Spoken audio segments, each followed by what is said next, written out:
नमस्कार मित्रों, कैसे हैं आप सभी।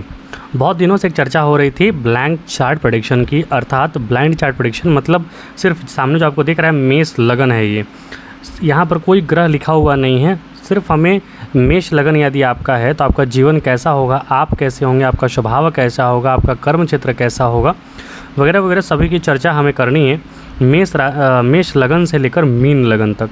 तो आज हम प्रारंभ करेंगे मेष लगन के लिए।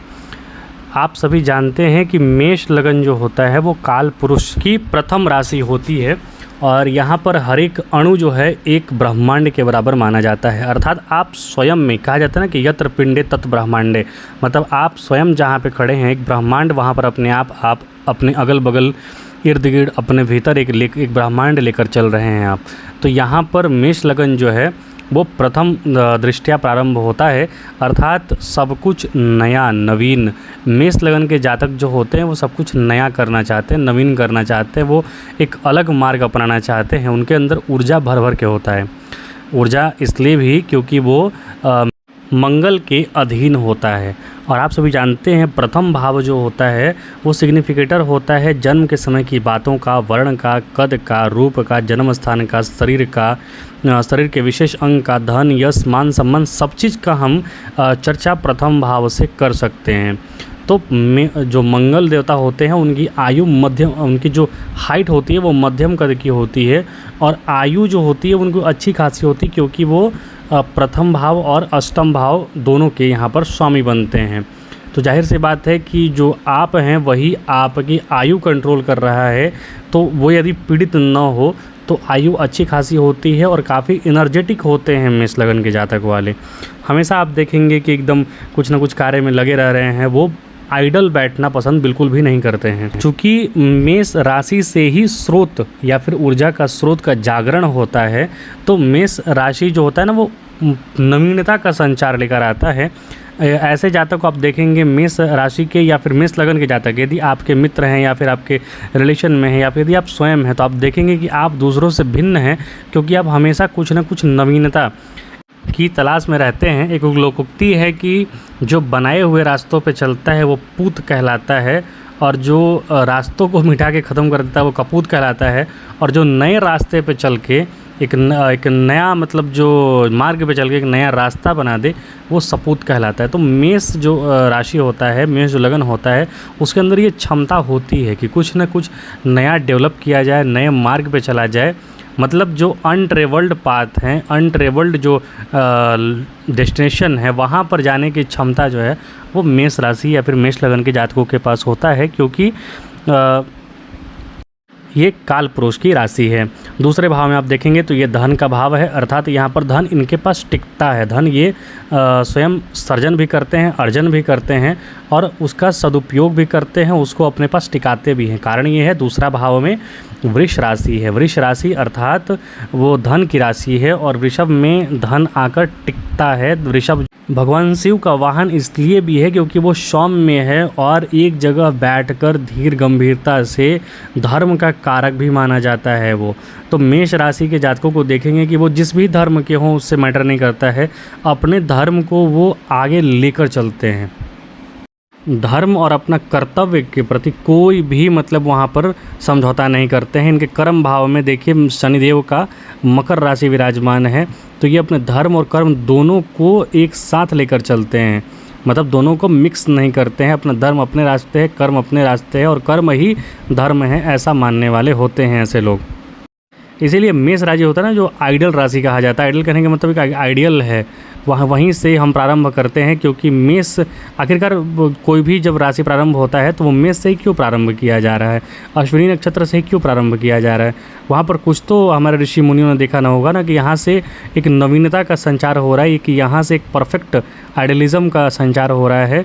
कि जैसे मेष राशि है, मेष राशि का जातक है, मेष लगन का जातक है, तो उसके अंदर एक नयापन होगा, उस संसार में कुछ नया लाने के प्रयास में होगा, हमेशा उसके विचारों में एक नयापन लाएगा। उसके धन प्राप्ति का मार्ग अलग होगा, धन प्राप्ति के लिए वो नए नए मार्गों को ढूंढता रहेगा, उसको टिकाएगा धन को और उसको सदुपयोग भी करेगा। वो आइडियल है, इसलिए अपने तीसरे नंबर यानी कि भाई बहनों से उसका अच्छा बनेगा, भाई बहनों के लिए वो कुछ भी करने को तैयार रहेगा, उनकी मदद करेगा, भाई बहनों का सहयोग भी उसे प्राप्त होगा। चतुर्थ में 4 नंबर में भावना प्रधान राशि कर्क राशि है, तो वो अपनी माता से विशेष लगाव रखेगा, माता के लिए भी उनका सेवा करेगा, उनका सत्कार करेगा, उनके अच्छे के लिए, उनके सुख सुविधा के लिए काफ़ी ध्यान रखेगा ऐसा जातक।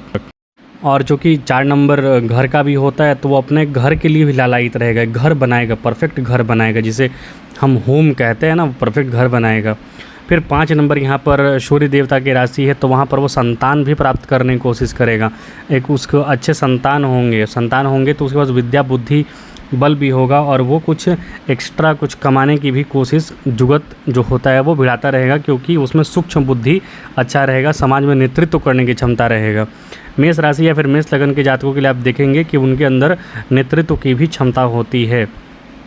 फिर यहाँ पर 6 नंबर में बुध की राशि है, अर्थात रोग रिपु ऋण मौसी बुआ वगैरह यहाँ से भी देखा जाता है, मौसी नहीं बुआ वगैरह यहाँ पर देखा जाता है, मामा का घर देखा जाता है, तो यहाँ पर उसको मामा के घर के प्रति भी थोड़ा सम्मान रहेगा, मामा के घर जाता आता रहेगा। लेकिन इन सब से इतर वो अपने नौकरी पर, अपने प्रतिस्पर्धा पर ज़्यादा ध्यान रखेगा, क्योंकि यहाँ पर बुध जो है वो उच्च के हो जाते हैं। मेष राशि या फिर मेष लगन के जातकों के ऊपर यदि वो लड़ने का इच्छुक है ऐसा व्यक्ति, तो आप कभी भी हावी नहीं हो सकते हैं ऐसे व्यक्तियों पर, क्योंकि उनका जो 6 नंबर राशि होता है वो उच्च होता है, बुध यहाँ उच्च के होते हैं। तो ऐसा जो जातक होता है ना, वाणी से ही काफ़ी हद तक अपनी समस्याओं को सुलझा लेता है, उसको वर्बल या फिर मतलब वर्बली निपटा लेता है, फिजिकल होने की ज़रूरत उसको नहीं पड़ती है। मेष लगन के जातक जो होते हैं आप देखेंगे कि बोलने में काफ़ी प्रवीण होते हैं, वो बोलने से ही अपनी बात को निपटा लेते हैं, क्योंकि बुध यहाँ पर परफेक्टली 3 नंबर और 6 नंबर में विराजमान होता है, तो बोलने से ही बात को वो निपटा लेते हैं। अन्यथा यदि वो फिजिकली लड़ने लगते हैं तो यहाँ पर उनके लिए समस्या हो जाता है। समस्या ये होता है कि वो फिर कंट्रोल नहीं कर पाते हैं, क्योंकि 11वें नंबर जो छठा का छठा होता है ना, 11वां और अष्टम भाव के स्वामी मंगल होते हैं, तो शनि और मंगल का संबंध यदि बना तो फिर ये लोग मारकाट पे उतर जाते हैं, लड़ाई झगड़े पे उतर जाते हैं। इसीलिए मेष लगन या फिर मेष राशि के जातकों के लिए सबसे अच्छा उपाय यही होता है कि वो वर्बली फाइट कीजिए, फिजिकली फाइट बिल्कुल भी मत कीजिए। मतलब जहाँ कंपल्सन हो जाए वहाँ तो आपको लड़ना ही पड़ेगा, सामने वाला कोई आके पीट रहा है तो वहाँ तो आपको पीटना ही पड़ेगा वापस में, लेकिन जहाँ तक पॉसिबल हो वहाँ पर वर्बली उसको निपटाइए। मेष राशि के जातकों के लिए ये बहुत ही मतलब मेष लगन के जातक जो होते हैं ना, उनके लिए ब्लाइंड चार्ट प्रेडिक्शन में क्या होता है कि उनके पास धन भी होगा, उनके पास भाग्य भी होगा, उनके पास कर्म क्षेत्र भी होगा, लेकिन बस यही है कि अगर उन सबका राशि, उन स्वामी जो है कहीं गड़बड़ स्थिति में है, वो थोड़ा कम बेसी हो सकता है, तो उसको आप फुलफ़िल कर सकते हैं। वो कैसे कर सकते हैं? यदि मान लीजिए 9 नंबर का स्वामी यदि बृहस्पति कमज़ोर है तो भाग्य का साथ मिलने में थोड़ा परेशानी हो सकता है, तो भाई का साथी चाहिए आपको, भाई का साथ चाहिए, तो आप बृहस्पति देव यानी कि भगवान विष्णु का पूजन कीजिए। मतलब मेष लगन जो होता है वो परफेक्ट लगन होता है, वहीं से सब कुछ सृजन वहीं से प्रारंभ होता है, सब जो ग्रह हैं, सब जो भाव है वहीं से अपना अपना कैरेक्टरिस्टिक डेवलप करते हैं। दूसरा भाव धन का होता है, 10वां भाव कार्य क्षेत्र का होता है, तो कार्य क्षेत्र यदि आपका गड़बड़ है तो जाहिर सी बात है आपको यहाँ पर उसके स्वामी कौन दिखाई दे रहे हैं? शनिदेव। तो आपको शनिदेव की पूजा करनी होगी। शनिदेव की पूजा नहीं कर सकते हैं आप जैसे आपने कह रखा है कि नहीं सिर्फ हम एक ही भगवान की पूजा करेंगे, तो भगवान शिव को पकड़ लीजिए, एकदम संपूर्ण सभी ग्रह नक्षत्र देवताओं का पूजन आपका पूर्ण हो जाएगा। और भगवान शिव को क्या चढ़ाएं? तो यदि आपके पास कुछ भी नहीं है तो जलधारा चढ़ाइए, क्योंकि भगवान शिव को जलधारा सबसे ज़्यादा प्रिय है। भगवान गणेश को लड्डू प्रिय है। भगवान जो विष्णु भगवान हैं उनको अनुग्रह यानी उपकार प्रिय है। आप हमेशा उपकार कीजिए और भगवान का नाम लेते रहिए, वो प्रिय है उन्हें। मेष लगन के जातक के लिए आप देखेंगे तो वो एक काफ़ी धार्मिक प्रवृत्ति के भी होते हैं। मतलब बहुत ज़्यादा यदि वो नहीं बैठ रहे हैं कहीं विद्या प्राप्त करने या फिर बैठकर साधना नहीं कर रहे, तपस्या नहीं कर रहे, फिर भी उनके अंदर एक स्पिरिचुअलिज्म होता है। इसलिए होता है क्योंकि वो 12वें भाव के स्वामी जो होते हैं बृहस्पति होते हैं, वो स्वतः ज्ञान इनके अंदर दे देते हैं, बस थोड़ी सी ज़रूरत है ध्यान लगाने की। मेष लगन के जातक की सबसे बड़ी डिमेरिट क्या होती है ना, वो एनर्जेटिक होते हैं, जाहिर सी बात है। तो एनर्जेटिक होने वालों के पास थोड़ा समस्या ही होता है कि वो धीर गंभीर भी नहीं जरूरी नहीं है कि हो सकते हैं। यदि यहाँ पर शनि का कंट्रोल अंकुश नहीं रहा तो ऐसे व्यक्ति जो होते हैं वो तुरंत एकदम छने रुष्टा छने तुष्टा, जल्दी जल्दी हमें काम करना है, हड़बड़ाना, ये सब चीज़ें जो होती है डिमेरिट होता है मेष लगन या फिर मेष राशि वालों का। वो हर चीज़ों में सबसे पहले आगे कूद पड़ेंगे और यदि यहाँ पर मंगल कमज़ोर है तो वो कूद तो पड़ेंगे सब चीज़ों में सबसे आगे, लेकिन वो उसे निपटा नहीं पाएंगे और आधे अधूरे कार्य छोड़ के और वहाँ से भाग जाएंगे। ये डिमेरिट होता है। यदि मेष लगन के जातकों का कहीं भी शनि कमज़ोर हो जाए तो ऐसे व्यक्ति को कार्य क्षेत्र और धन क्षेत्र दोनों में परेशानियों का सामना करना पड़ता है। बेसिकली आप देखेंगे तो मेष लगन के जातकों के लिए ब्लैंक चार्ट प्रेडिक्शन जो है बहुत ज़्यादा कारगर नहीं होता है, क्योंकि जो मेष लगन या फिर जो भी घर के जो कारकत्व बताए गए हैं वही सेम टू सेम मेष लगन पे अप्लाई हो जाते हैं। बस उस घर का स्वामी अगर अच्छा है तो वो सारे फल अच्छे मिलते हैं, और उस घर का स्वामी ख़राब है तो वो फल थोड़े कम या ज़्यादा मिलते हैं।